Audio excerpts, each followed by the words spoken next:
Hey y'all, and welcome to Saturday Reaction Video. Today I'm reacting a little bit different to a video. I don't know if she's Dr. Emma Hubbard, but her name is Emma Hubbard. And she does a good job of talking about children and their attention span. So this one is not going to be one of them police videos or things like that. This one is a little more laid back. So get ready and just let's be laid back today. But we need to talk about, just like I talked about yesterday, about reading with your children and doing things with your children to increase their attention span. This is somebody else. She a doctor. I don't know if she a doctor, but she talking some smart stuff.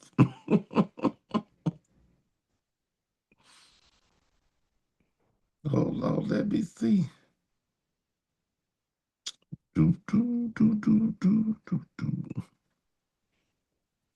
Here we go. I'm finna share my screen. Now let me go to YouTube and we gonna watch her.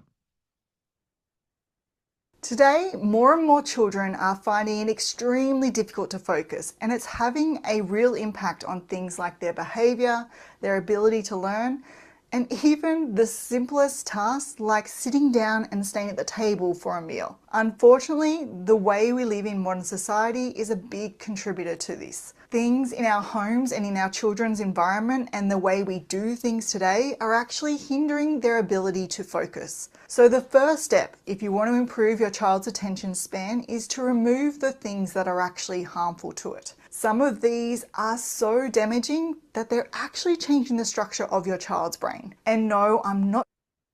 What did she say?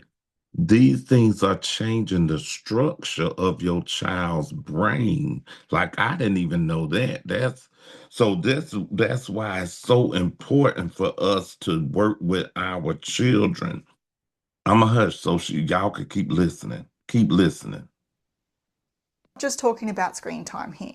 In fact, the first one is the fight, flight, or freeze response. This is when the amygdala, a part of our brain, becomes activated and tells our body, hey, you need to start paying attention because there is something seriously wrong here. Now, when this is triggered, it absolutely destroys your ability to focus. And that's because when the amygdala is active, the prefrontal cortex, the part of the brain that's responsible for thinking and focus, switches off. It's being completely over. You know, my assistant principal at my school, Miss Kim Harding, she says the same thing. She loved to talk about that amygdala. And now, I'm hearing this and I hear what she says all the time. But that is really the same thing for teachers. When our fight and flight, or parents, when your fight or flight come on, the part of your brain that think and say, oh, let's calm down, it don't work no more. That's not just students, that's kids. That's teachers and adults too. I think a lot of what she is saying that deals with kids, I think it deals with adults also. And adults, while you helping your kids increase their attention span, you gonna have to increase yours. Ridden by this fight, flight, or freeze response. Now, here's the weird thing. You probably think my child is never in that state. They're not scared or in danger. But the amygdala doesn't need a real threat to trigger it. Unpredictability is enough. When your child's day is constantly changing without warning, their brain triggers that fight, flight, or freeze response. And as a result, they're constantly on alert, scanning the environment to see where that next threat is coming from. Routine breaks this cycle.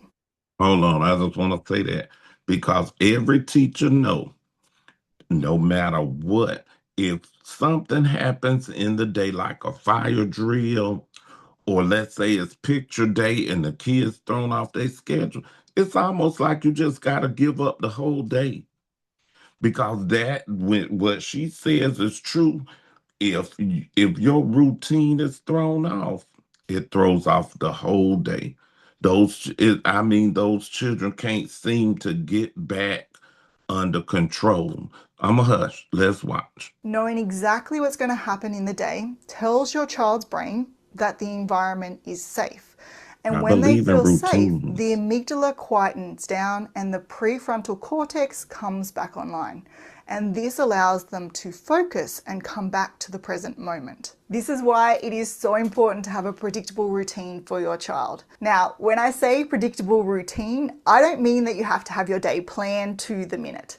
With children, we both know that that never happens.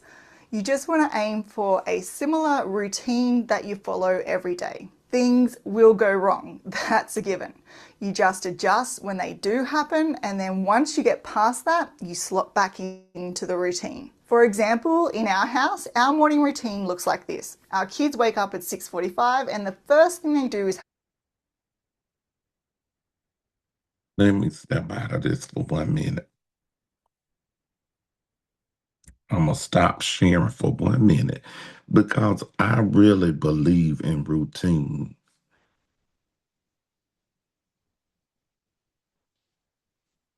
I'm a firm believer in routine. And sometimes changing that routine can be worse than almost anything. And even though for you, it may be boring and monotonous as a teacher, I'm talking to teachers. That routine may be boring and monotonous, but that's what the students need, and it's best for them. Like in my class, I normally I start with a song, the opening readings, then we go do rhythms, then we talk about melody, then we do whatever assignment we have to do, then we do a little free time at the end so that they can do personal practice. But anytime I change that, the kid, oh, well, Mr. Demby, we didn't do our reading. We need to do, the children are so used to it, and it helps them to know. I also give my children a program, like it's an exit slip, but it has a list of everything we gonna do today, so they know they can check off when we finish. They can give themselves a grade. I did thumbs up, thumbs to the side, thumbs down, because routine is very important. That's why we go to church. When we go to church, we are so used to stand up here, sit down here, stand up here, sing this, read this, listen, then go. You know, we are so used to routines and rituals. And when we take them away from our students, we are harming them. I'm hush. I'm going to go back to this. Y'all don't want to listen to me. Listen to Miss Emma. Now let me see, can I get this back on the way it's supposed to be? Okay, hold on. Here we go. Share the screen. Here we go. I'm a hush. I'm going to let her talk. have breakfast. Then they brush their teeth. Now, only after they've done those two things that are a high risk of dirtying their clothes do they get dressed. And assuming everything goes to plan, and by that I mean that my son or my 3-year-old haven't actually dirtied their clothes again and we've had to change their clothes, we get into the car and we do school drop off. We even keep the same order every morning. So we drop our older kids off first and then we drop our youngest daughter at childcare. Now, your routine doesn't have to look the same as ours. The key here is to create a routine and add a bit more structure to your child's day, as that's going to help keep that amygdala calm and quiet and improve your child's ability to focus throughout the day. Now, this next one is extremely important to get under control because a recent study has just showed that if you don't, it can actually lead to reduced grey matter in the parts of the brain linked to attention, memory, and impulse Mm. control. You've probably noticed that after a bad night's sleep, you're irritable and you can't concentrate, and even the tiniest things set you off. This is because the prefrontal Amen. cortex is extremely dependent on sleep to function well. And as you know, it's the part of the brain responsible for attention, impulse control, and planning. So Amen. And that's for me, adults too. Like me, I only get like 4 hours of sleep a day. And I feel like when I don't get those 4 hours, I am real, it just messes me up. I need to try to get more, but it ain't happening. But I still need at least those 4 hours. And irritability, baby, listen.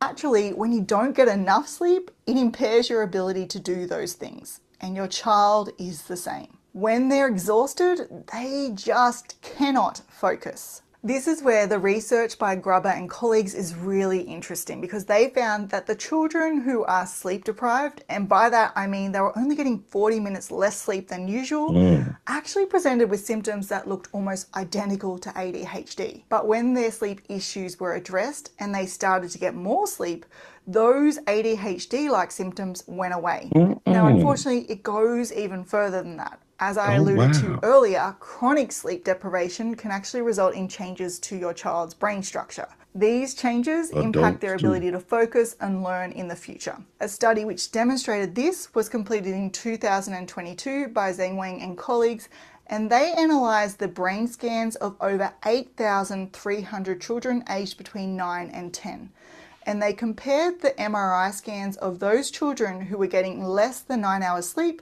to those who were getting more than 9 hours sleep. And what they found was that the children who were having less than 9 hours of sleep actually had smaller grey matter volume in the areas of the brain linked to attention, memory, and impulse control.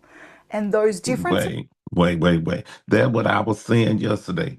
And see, she didn't even start talking about screen time. I be talking, for me, I'm talking about them screens. She just gave y'all two things that parents and teachers, two things you can do to bring back your children's attention span.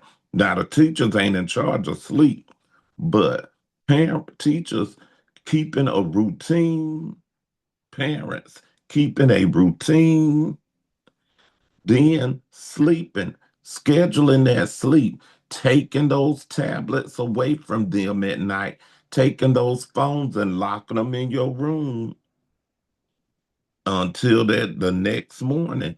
Because as long as they have that TV or them phones or that computer, that laptop, as long as they have it, they're not going to go to sleep. The video games, taking the plugs out, wrapping them up. It's a lot to do sometimes, but you have to do it to get our kids back on track. We got to get our babies back on track, y'all. This is one of the only generations that has kind of lost their way, where the parents are not directing them and leading them. They're being led and directed by YouTube and TV and video games. Come on. Okay. Come on, Emma. Tell us the rest. were still there 2 years later. So it's clear that sleep is incredibly important for young children. As a general guide, the American Academy of Sleep Medicine recommend children aged 1 to 2 get 11 to 14 hours of sleep, children Oh, aged 3 to 5 get 10 to 13 hours of sleep in 24 hours, and children aged 6 to 12 get 9 to 12 hours of sleep. Now, some now you as a parents, you gotta do that. That means the first day you do it, the first day you make them try to go to bed at 7 o'clock, they gonna bitterly fight you on it. They gonna bitterly resist you on it. Or let's say 8 o'clock, maybe 8 or 9. They are gonna fight you, but you gotta stay firm. Get in the bed. Get in the bed. Kids need boundaries and structure.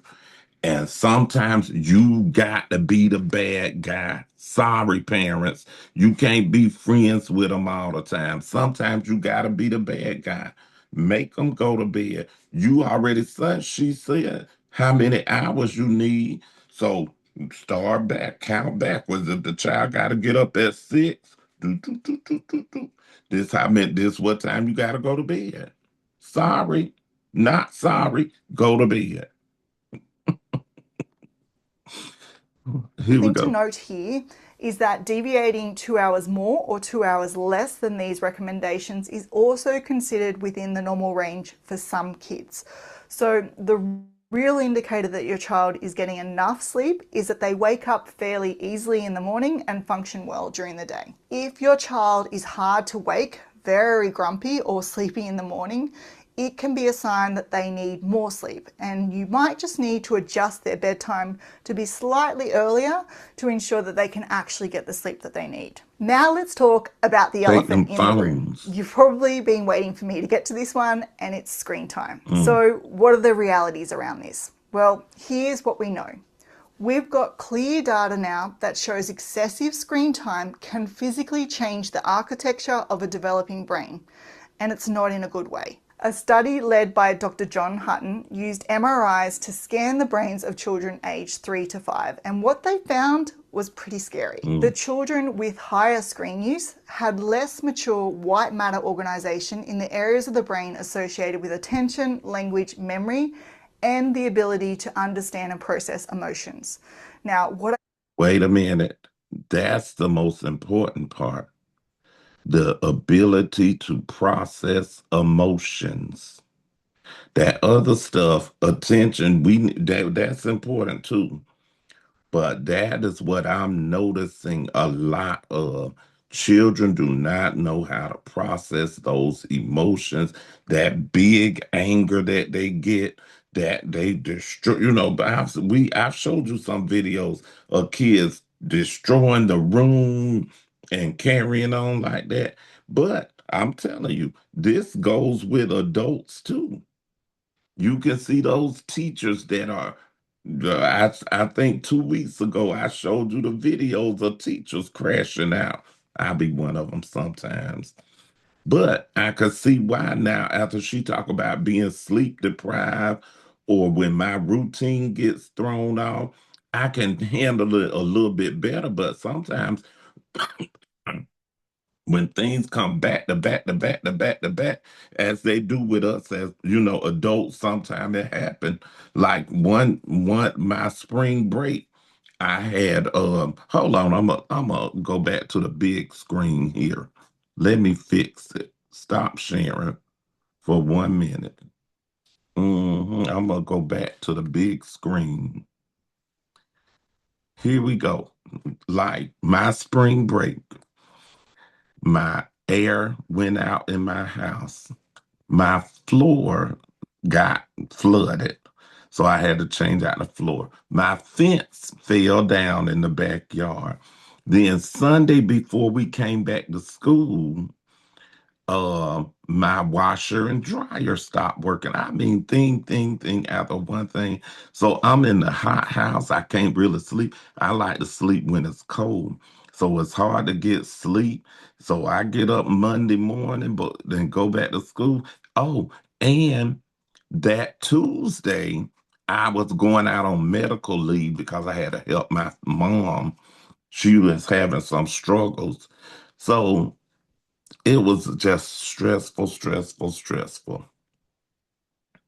And that Monday after spring break, I got to school and they said, oh, the internet is down. How much more can a one heart take? Jesus. But those factors, you know, it just almost like a powder keg.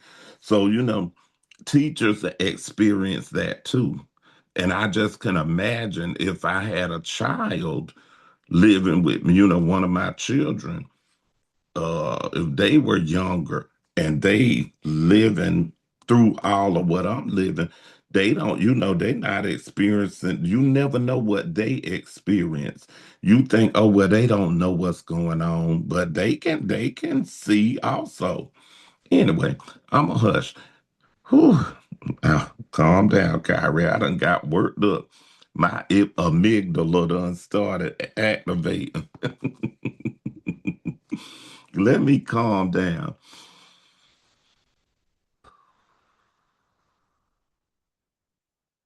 Let's see. Finish what Dr. Emma say. I don't even know if she a doctor. I'm gonna call her Dr. Emma. But I'm gonna go back. This is the last part of that video. And I'm gonna hush. I'm gonna just watch. I'm not gonna stop it. I promise. I promise. Maybe. What I find most scary about all of this is that those first 5 years are when your child's brain is developing most rapidly. And those early years form the foundation of everything that comes in the future. Now, the impact of screens isn't just limited to 3 to 5 year olds. We're also seeing the same negative impact on older children as well. Now, obviously, in a perfect world, the ideal scenario is no screen time. But I completely understand that that's not always possible. This is also reflected in recommendations from professional bodies. If we look at their guidelines, we see that a lot of them recommend no screen time for kids under 18 months of age, with the exception of video chatting with family. And that's because there's this back and forth interaction that happens when you do FaceTime. For 2 to 5 year olds, the general recommendation is up to 1 hour a day as an absolute maximum. Now, the thing here that I would encourage you to What are remember you watching? is that it's not just about the time. It's also about the quality of the shows that they're watching. Fast-moving shows, the ones with constant scene changes, loud sound effects, bright flashing visuals, and storylines that are hard to follow, are not ideal for children. And that's because this intense stimulation can actually push them into a stress response. And as we've talked about, when this happens, learning and focus goes out the window. Ideally, you want to look for content that's slower paced, aged appropriately, and reflects real life situations that they can actually relate to. On top of that, whenever you get a chance, try to sit down and watch the show with them. When you sit with them and talk about what's happening on the screen by asking them questions or Talk explaining to your things to try and babies. help them understand what's going on, Talk to that them. interaction activates the language and attention Yeah. centers in their brain.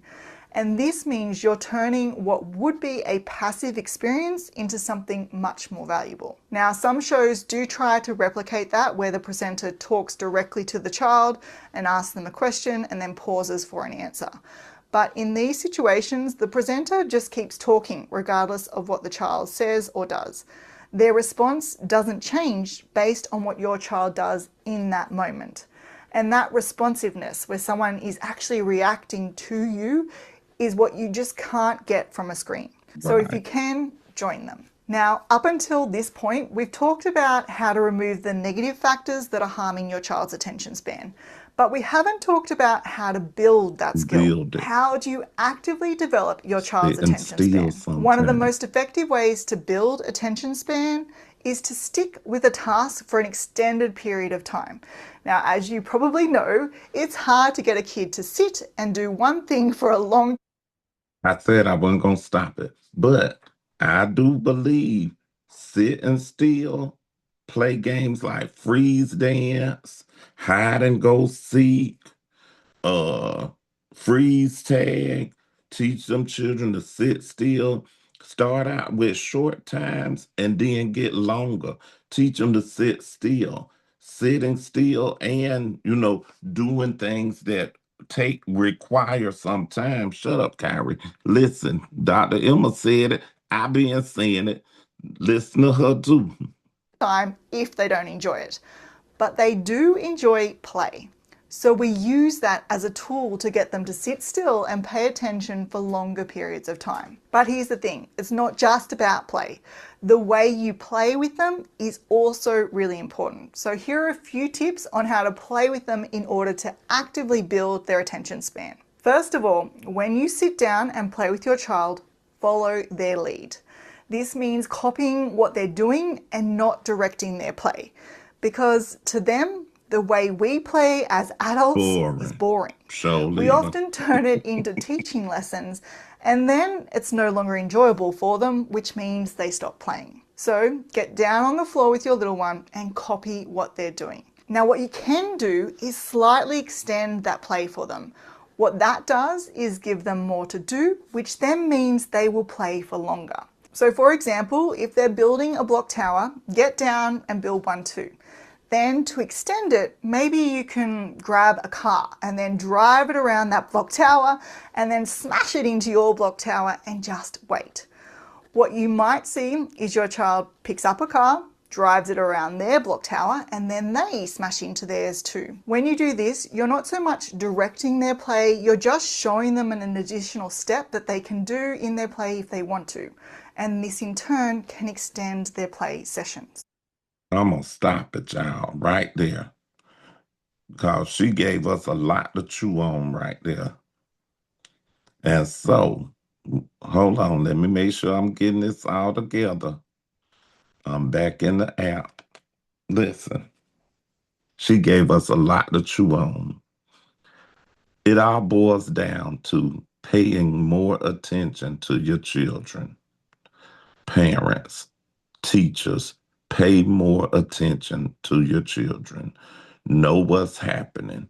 You know when that fight and flight is on, you know ain't no thinking happening up here. So once you realize, oh, they might be in fight or flight or freeze, let me try to calm the environment back down and get them to where they can think again. You know, that's helpful for me. Actually, Miss Harding at my school, she teaches this stuff. And it really has helped me when she told me about that. Like just noticing when I might have created fight or flight in my classroom. And I have to say, wait a minute, stop. Boys and girls, watch this video for a minute. We just gonna stop for a minute. Stop what you're doing.